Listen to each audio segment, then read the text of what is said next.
ప్రభాస్ సినిమాల లైనప్ గురించి తెలిసిందే. ఇప్పటికే రాజసాబ్, ఫౌజీ సెట్స్ ఉండగా త్వరలోనే స్పిరిట్, కల్కి 2, సలార్ 2 సెట్స్ పైకి వెళ్లడానికి రెడీ అవుతున్నాయి. అలాగే young director Prashanth Varma project కూడా ఉంది. అయితే ఈ లిస్ట్ లో ప్రముఖ నిర్మాణ సంస్థ హోంబళి ఫిలిమ్స్ తో 3 సినిమాలు కమిట్ అయ్యాడు డార్లింగ్. కానీ ఈ 3 సినిమాల దర్శకులు ఎవరు అనే విషయంలో ఎలాంటి క్లారిటీ లేదు. ఫలానా దర్శకుడితో సినిమా ఉంటుందనే వార్తలు వస్తూనే ఉన్నాయి. అయితే ఇప్పుడు 3 దర్శకులు దాదాపుగా ఫిక్స్ అయినట్టుగా తెలుస్తుంది.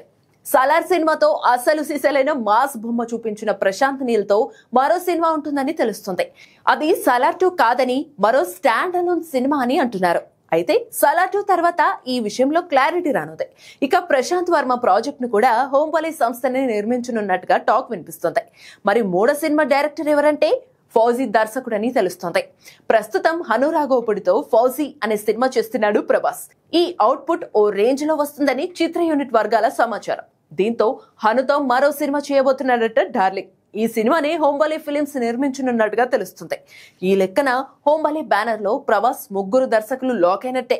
అయితే ఇందులో నిజమెంత అనేది తెలియాలంటే అధికారిక ప్రకటన వచ్చే వరకు వేచి చూడాల్సిందే.